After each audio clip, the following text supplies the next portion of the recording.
United nations میں مجھے ایک مرتبہ بات کرنے کا موقع ملا جب ملینیم ختم ہو رہا تھا اور 1999 ختم ہو رہا تھا اور نیا ملینیم شروع ہو رہا تھا 2000. تو اس وقت یو کے سیکرٹری جنرل کوفی عنان تھے. انہوں نے 2 قسم کی انٹرنیشنل کانفرنسز بلائیں. ایک تو پولیٹیکل جو دنیا کے لیڈرز تھے ان کو بلایا. ہمارے ملک کے پرائم منسٹر اس وقت اٹل بہاری واجپئی تھے, وہ بھی اس کانفرنس میں شریک ہونے کے لیے گئے تھے. اور اسی سے ایک ہفتے کے بعد انہوں نے دنیا کے اسپریچول اینڈ ریلیجیس ہیڈس کو بلایا. اب میں نہ اسپریچول ہیڈ ہوں نہ ریلیجیس ہیڈ, اور اس وقت تو میری داڑھی بھی سفید نہیں ہوئی تھی جس سے آج لوگ دھوکے میں آ جاتے ہیں. تو بالکل ینگ تھا میں. میرے نام بھی دعوت نامہ آ گیا. مجھے تعجب ہوا کہ میرے نام دعوت نامہ کیسے آ گیا. پتہ چلا کہ ورلڈ پارلیمنٹ آف ریلیجنس جو ساؤتھ افریقہ کی ایک مستقل باڈی ہے, اس میں مجھے 1-2 سال پہلے بلایا گیا تھا. میں جانے کے لیے تیار ہو کر دلی تک پہنچ گیا اور سب کچھ تیار تھا. اگلے دن میری فلائٹ تھی. تو میرے سینے میں درد اٹھا. ڈاکٹروں نے روک دیا کہ نہیں, آپ بالکل ٹریول نہیں کر سکتے. تو میں نہیں جا سکا, لیکن میں نے جو پیپر تیار کیا تھا وہ میں نے ان کو ای میل کر دیا. تو وہاں اس جو یو کے لوگوں نے دنیا کے اسپریچول اور ریلیجیس لیڈرز کی لسٹ مانگی ورلڈ پارلیمنٹ آف ریلیجن سے, تو اس میں میرا نام بھی چلا گیا. تو انہوں نے اس لیے شاید مجھ کو دعوت نامہ بھیج دیا.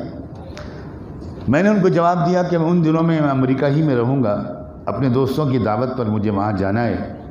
وہاں پہنچ کر میں آپ کو بتاؤں گا کہ میں شریک ہوں گا یا نہیں. وہاں کے علماء سے, اپنے دوستوں سے مشورہ کیا تو سب نے انکریج کیا کہ آپ ضرور جائیں. چنانچہ میں وہاں گیا.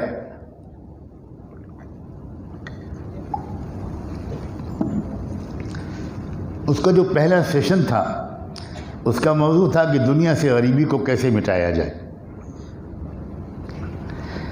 ہر مذہب کے نمائندہ مقرر کو 11 منٹ دیے گئے تھے. گویا ہمارے ذمہ کام تھا کہ دنیا کی غریبی کو ہم 11 منٹ میں مٹا دیں. مختلف مذاہب کے لوگ وہاں نمائندگی کر رہے تھے. میری باری آئی, میں بھی گیا, اور میں نے شروع میں یہ جملہ بولا کہ ایک نیا کوئی فارمولہ پیش کرنے کے بجائے میں تاریخ کا ایک کامیاب تجربہ آپ کو بتانا چاہتا ہوں.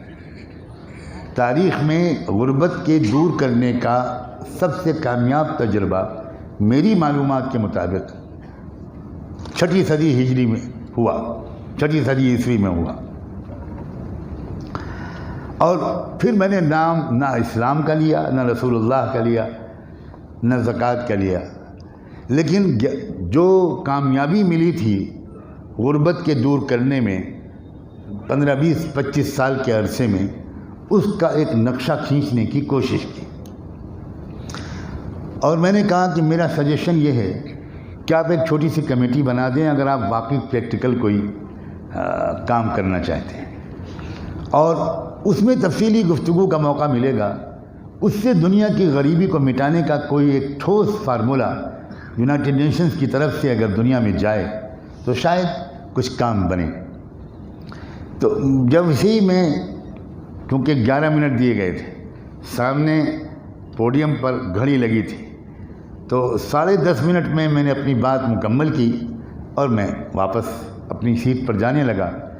تو کوفی عنان صاحب کھڑے ہو گئے اور انہوں نے کہا کہ نعمانی صاحب نے فرسٹ ٹائم ایک پریکٹیکل طریقہ بتانے کی کوشش کی ہے غریبی کو دور کرنے کی. تو میری آپ سب سے ریکویسٹ ہے, اگر آپ اجازت دیں تو ان کو فردر 11 منٹس کے لیے ہم بلائیں اور یہ زیادہ ایلیبوریٹ کر کے سمجھائیں. لوگوں نے ہاتھ اٹھا کر کہا ہاں ہاں بالکل. چنانچہ میں پھر دوبارہ گیا اور اب میں نے تکلف چھوڑا اور رسول اللہ کا, قرآن کا, زکوٰۃ کا پورا تفصیل سے حوالہ دے کر سمجھایا کہ غریبی کیسے دور ہوئی تھی. اور چونکہ ایک دن پہلے کے سیشن میں فیصلہ ہو گیا تھا, ایک دن پہلے جو ایڈوائزری باڈی بیٹھی تھی کہ کون کون ریپرزینٹ کرے گا کس مذہب کو، تو اسلام کی نمائندگی کرنے کی ذمہ داری مجھ پر پڑی تھی، حالانکہ وہاں مصر کے، گلف کے کنٹریز کے، ٹرکی کے اسکالرز بھی تھے، لیکن مجھ سے کہا گیا کہ میں نمائندگی کروں۔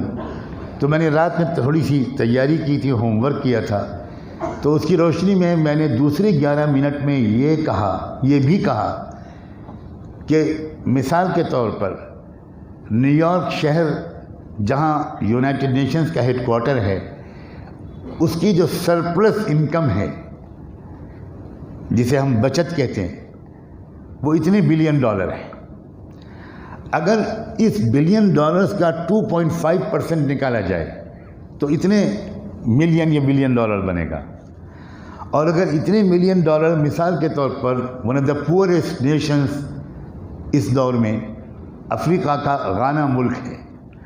اب غانا کا جو اس سال کا بجٹ تھا اور اکنامک رپورٹ تھی، وہ میں نے رات میں دیکھ لی تھی، تو میں نے کیلکولیٹ کر کے ان کو بتانے کی کوشش کی کہ اگر یہ سرپلس انکم کا 2.5% غانا کی غریبی کو دور کرنے کے لیے لگایا جائے تو 7 سال سے 11 سال کے عرصے میں، جہاں تک مجھے اس وقت یاد آ رہا ہے، غانا کی غریبی ختم ہو جائے گی۔ یہ بات کر کے، اور میں جب اس میں نے یہ بھی کہا کہ مگر ایک اور شرط ہے، دوا کھانے کے ساتھ پرہیز بھی ضروری ہوتا ہے۔ تو میں نے کہا کہ اس سسٹم کو قبول کرنے کے ساتھ انٹرسٹ بیسڈ اکنامک سسٹم کو ڈیمولش کرنا پڑے گا۔ اب اس کو تشریح کر کے کھول کے بیان کرنے کا وقت نہیں تھا، میں پھر چلا آیا۔ اب میں آپ کو 2 باتیں سنانا چاہتا ہوں۔ جب ہم لوگ کھانے کی میز پر بیٹھے، لنچ کی ٹیبل پر، تو پہلے تو یہ خوشخبری سناؤں کہ میرے میز کے شرکا نامی گرامی ہستیاں تھیں، اما بھارتی، گری راج کشور، اشوک سنگل، کیونکہ وشو ہندو پریشد کی طرف سے یہ نمائندگی کرنے کے لیے یہ لوگ گئے تھے، اور بینگ بھارتی اور انڈین ہم سب ایک ساتھ بٹھائے گئے۔ تو ان لوگوں نے بڑا شاندار میرا سواگت کیا اور کہا کہ نعمانی صاحب، آپ نے آج بھارت کا جھنڈا گاڑ دیا، اسلام کا جھنڈا نہیں، بھارت کا۔ کبھی کبھی آدھا سچ بھی قبول کر لینا چاہیے، اس امید پر کہ بقیہ آدھا بھی انشاءاللہ آ جائے گا۔ پازیٹیو تھنکنگ، جزاک اللہ۔ اللہ کا شکر ہے، میں اس پر بہت شکر ادا کرتا ہوں، مجھے اللہ نے زبردست پازیٹیو تھنکنگ دی ہے۔ میں بہت پریگمیٹک اپروچ رکھتا ہوں، اور اس کی وجہ سے میں اس وقت بھی بہت پر امید ہوں کہ مستقبل انصاف کا ہے۔ ڈپینڈ کرتا ہے کہ ہم کیسے بیہیو کرتے ہیں، ہم چیلنجز کو کیسے فیس کرتے ہیں۔ چنانچہ میں ابھی کھانا شروع بھی نہیں ہوا تھا کہ پیغام آیا، کوفی عنان صاحب کی طرف سے ایک ورکر آئے اور انہوں نے کہا کہ مسٹر سیکرٹری جنرل آپ سے یہ ریکویسٹ کر رہے ہیں کہ آپ ان کی ٹیبل پر چلے جائیں۔ تو میں ان سب اپنے بھارت کے ودوانوں سے انومتی لے کر میں وہاں چلا گیا۔ کوفی عنان صاحب نے کہا کہ دیکھیے، میری وائف اور ہم دونوں غانا کے ہیں، اور آپ نے غانا کا تذکرہ چھیڑ کر مجھ سے زیادہ میری وائف کا دل کے تار چھیڑ دیے۔ اب یہ پریشان ہیں کہ آپ سے تفصیلی بات چیت کر کے غانا کو غریبی سے نکالنے کا کوئی ماسٹر پلان آپ کی رہنمائی میں بنائیں۔ صلاۃ و سلام وہ محمد رسول اللہ۔ ہم ہی سو گئے داستاں کہتے کہتے، دنیا تو انتظار میں ہے۔ ایک وقت طے ہو گیا، میں نے کہا نیکسٹ مارننگ آپ آ جائیے میرے روم میں۔ میں خوش قسمتی سے اسی کمرے میں سوٹ میں ٹھہرایا گیا تھا جس میں 1 ہفتہ پہلے پرائم منسٹر واجپئی ٹھہر کر گئے تھے، تو خوبصورت یادیں تھیں وہاں۔ تو ایک ٹرکش اسکالر بھی آئی ہوئی تھیں اس کانفرنس میں، بہن آمینہ، کمیٹڈ مومنہ خاتون، بہترین اسلامک اسکالر اور ایکٹیوسٹ۔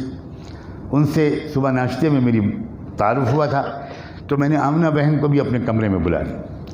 1-1.5 گھنٹہ ہم لوگوں کی گفتگو ہوئی، اور بہرحال میں مختصر کر کے کہتا ہوں کہ 1.5 سال کے ڈیلیبریشنز کے بعد جو غانا کی اس خاتون، کوفی عنان کی وائف، غانا کے اکنامک منصوبہ بندی کرنے والے پلاننگ کمیشن کے لوگ، اور ساؤتھ افریقہ کے 2-3 ینگ علماء، ان کے درمیان جو 1 سال 1.5 سال مختلف نشستیں ہوئیں، اس کے نتیجے میں اگلے سال میں رمضان میں مدینہ منورہ میں اعتکاف میں تھا۔ 27 رمضان کی شب مجھ کو یہ خوشخبری ملی کہ غانا کی پارلیمنٹ نے اگلے 5 سال کے لیے جو پلان کیا ہے، جو ٹیکسز کے قانون بنائے، سجیسٹ کیے ہیں، وہ سب زکوٰۃ کے قانون کے مطابق ہے، بغیر زکوٰۃ کا نام لیے۔ میں اسی لیے تو کہہ رہا ہوں، کتنے تجربے اور بھی آپ کو سنا سکتا ہوں کہ آج نہیں تو کل دنیا کو اسلام کی طرف واپس آنا ہوگا، مگر اسلام کی طرف محبت کے ساتھ اور علمی اعتماد کے ساتھ، ایکیڈمک سائنٹیفک ثبوتوں کے ساتھ، صرف جذباتی نعروں کے بلبوتے پر نہیں، ریسرچ بیسڈ۔ آپ اگر بات کہیں تو آج بھی دنیا ماننے کو تیار ہے۔